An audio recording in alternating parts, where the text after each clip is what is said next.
Какво означава оголемяване или разширяване на бъбрека при децата? Основният фактор за оголемяване или разширяване на бъбрека при децата, както и при възрастните, е невъзможността урината, която се произвежда в бъбрека, да бъде изхвърлена, което води до задържането и в бъбрека и причинява подуване. Това състояние наричаме медицински хидронефроза. Факторите, които причиняват оголемяване на бъбрека в детска възраст, обикновено са вродени дефекти. Това може да бъде стеснение на изхода на бъбрека или връщане на урината обратно към бъбрека след като е преминала през пикочния канал до пикочния мехур, т.е. нещо като рефлукс на урината.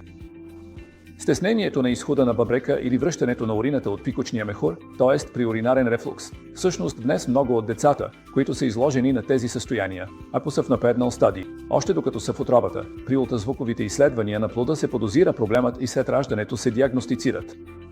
При тези случаи бъбрекът може да е увеличен едностранно или двустранно, може да е подут и нашите колеги акушер-гинеколози, които следят бременността, забелязват тези неща. Когато подуването на бъбрека или състоянието, което го причинява, не е много тежко, не е в много напреднал стадий или при бебета, които не са били проследявани преди раждането, след раждането може да се прояви с висока температура, неспокойствие, отказ от кърмене, гадене, постоянно повтарящи се инфекции на пикочните пътища.